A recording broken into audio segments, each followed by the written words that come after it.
अब हम लोग जानेंगे, ये भी महत्वपूर्ण टॉपिक है, पूछा जाता है कि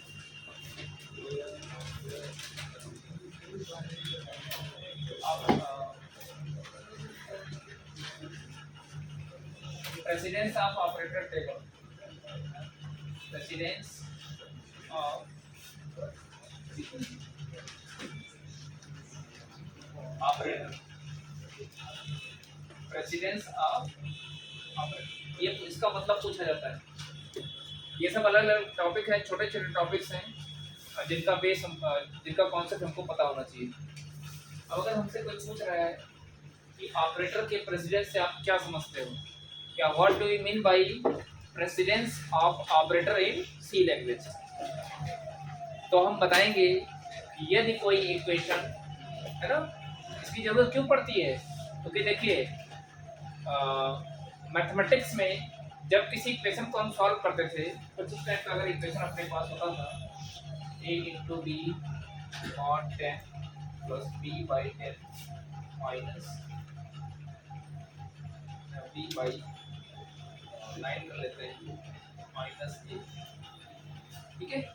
इस टाइप का कोई इक्वेशन अगर मैथमेटिक्स में होता था, या ब्रैकेट में ले लो h equal a plus b divide by, तो मैथमेटिक्स में अगर इस टाइप का कोई इक्वेशन दिया गया होता था, उस केस में हम किस ऑपरेटर को पहले सॉल्व करेंगे, किसको बाद में सॉल्व करेंगे, उसके लिए हमारे द्वारा किसका इस्तेमाल किया था, बॉडी मॉडल। लेकिन सी लैंग्वेज में किसी भी इक्वेशन को सॉल्व करने के लिए हम इस रूल का इस्तेमाल नहीं करेंगे। बॉडमास रूल यहाँ पे फॉलो, बॉडमास रूल का कॉन्सेप्ट यहाँ पे यूज, हाँ कुछ ऐसे कॉन्सेप्ट होंगे जो बिल्कुल वैसे ही मिलते जुलते आपको मिलेंगे, लेकिन यहाँ पे बॉडमास रूल को हम नहीं फॉलो करते हैं। सीधा सीधा मतलब ये उसका बॉडमास रूल का कॉन्सेप्ट यूज नहीं किया जाएगा। उस केस में हम किसका इस्तेमाल करेंगे, प्रेसिडेंस ऑफ ऑपरेटर। ये बात समझ में आ गई, मतलब जिस उद्देश्य से हम बॉडमास रूल का मैथमेटिक्स में करते थे, उसी सेम पर्पज से हम लोग प्रेसिडेंस ऑफ ऑपरेटर का कॉन्सेप्ट यूज करेंगे। समझ में आ गया।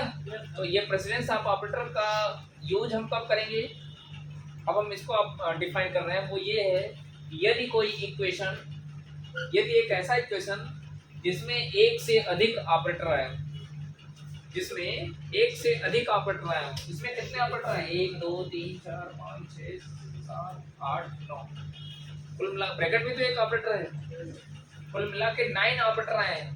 तो मैं तो कह रहा हूँ कि यदि कोई इक्वेशन जिसमें एक से अधिक ऑपरेटर आए हो, उस केस में हम किस ऑपरेटर को पहले सॉल्व करेंगे, किसको बाद में सॉल्व करेंगे, इसका डिसीजन कहाँ से लिया जाता है, प्रेसिडेंस ऑफ ऑपरेटर वाले टेबल में। इसका एक टेबल होता है, उसमें ऑपरेटर को एक सीरियल नंबर में क्या किया गया है, रखा गया है।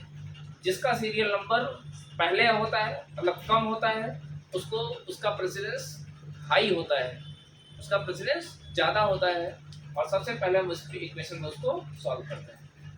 ठीक है।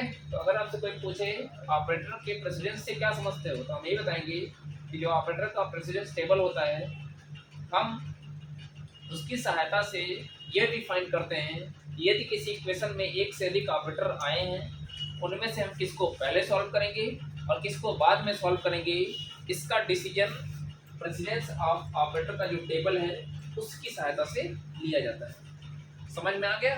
तो वो प्रेसिडेंस जो टेबल है वो कुछ इस तरीके से आपको देखने को मिलेगा।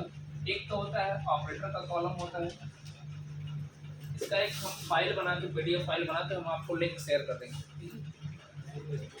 एक इसमें लिखा होता है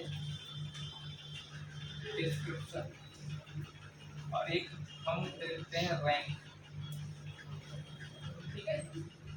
तो रैंक का मतलब आप कह सकते हो उसको सीरियल नंबर कह सकते हो, या एक न्यूमेरिक वैल्यू हम दे देते हैं, जैसे ब्रैकेट। जैसे बॉडमास में ब्रैकेट को हम पहले सॉल्व करते थे, बिल्कुल वैसे ही यहाँ पे भी जब कोई इक्वेशन, यदि कोई इक्वेशन आया है तो इसमें ये, और यदि इक्वेशन में इस तरीके का ब्रैकेट आया है तो ब्रैकेट को हम पहले सॉल्व करें। और इसका रैंक हम, इसका यहाँ मोमेंट लिख दीजिए, डिस्क्रिप्शन नहीं यहाँ मोमेंट लिख दीजिएगा। ठीक है। इसका भी मूवमेंट क्या होता है, लेफ्ट टू राइट। अब लेफ्ट टू राइट का मतलब अभी बात होता है कि उसके बाद आता है आपका प्लस प्लस और माइनस प्लस। इसका क्या होता है, इसका मूवमेंट लेफ्ट टू राइट होता है, या कहीं कहीं आपको देखने को मिलेगा राइट टू लेफ्ट होता है। इसका रैंक कितना होता है, यानी अगर इक्वेशन में सिर्फ ये दो ऑपरेटर आए हैं तो पहले किसको सॉल्व करेंगे, ब्रैकेट को, उसके बाद किसको सॉल्व करेंगे, इसका। और ये रैंक देखिएगा, जिसका रैंक कम होता है उसको हम पहले सॉल्व करते हैं, ये ध्यान दीजिएगा, जिसका रैंक कम होता है उसको हम पहले सॉल्व करेंगे। फिर उसके बाद आता है आपका एस्ट्रिक, डिवीजन, मॉडुलस। इसका मूवमेंट लेफ्ट टू राइट होता है और इसका रैंक कितना होता है, 3। फिर आता है प्लस माइनस, इसका भी मूवमेंट लेफ्ट राइट होता है, इसका रैंक कितना होता है, 4। इसके बाद आता है फिफ्थ पे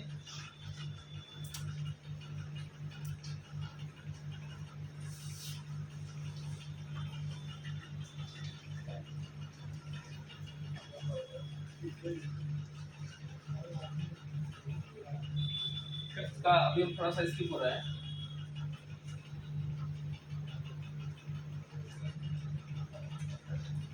सिक्स कंप्लीट कर रहे हैं। सिक्स पे आता है आपका relational operator, less than, greater than, lesser, equal, greater.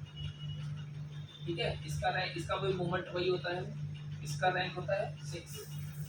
ठीक है, is equal to, not equal to, इसका ये भी मूवमेंट क्या होता है, लेफ्ट टू राइट होता है, इसका रैंक कितना होता है, 7। हम आगे जैसे जैसे पढ़ते रहेंगे हम आपको और भी ऑपरेटर के बारे में, उसके रैंक के बारे में हम बता देंगे, या इसका एक फाइल है हम उसको आपको दे देंगे। ठीक है, अब देखिए यहाँ इसका रैंक तो मतलब समझ में आ गया कि जिसका रैंक कम होगा हम सबसे पहले उसको सॉल्व करेंगे। लेकिन ये मोमेंट का मतलब क्या है, मोमेंट का मतलब मैं आपसे ये बता दूं कि कभी कभी ऐसा भी होगा कि सेम रैंक के मल्टीपल ऑपरेटर आपको मिल जाएंगे, सेम रैंक के मल्टीपल ऑपरेटर। जैसे देखिए एस्ट्रिक है, डिवीजन है, मॉडुलस है, इन तीनों का ही रैंक क्या है, 3। इनका रैंक नंबर क्या है, 3।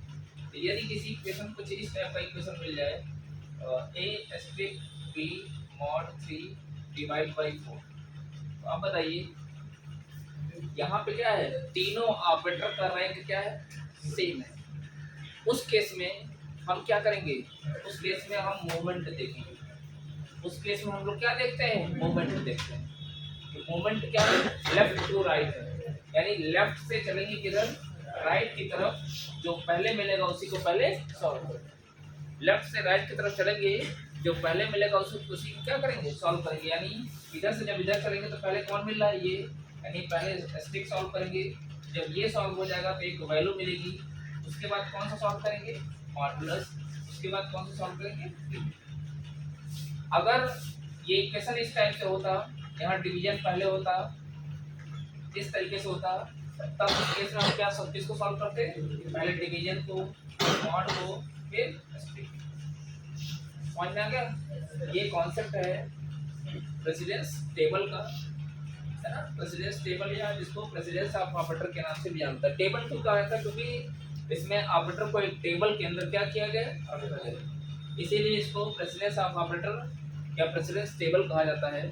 और इसकी शायद इसका यूज हमको कब पड़ता है, जब किसी इक्वेशन को हमको सॉल्व करना होगा।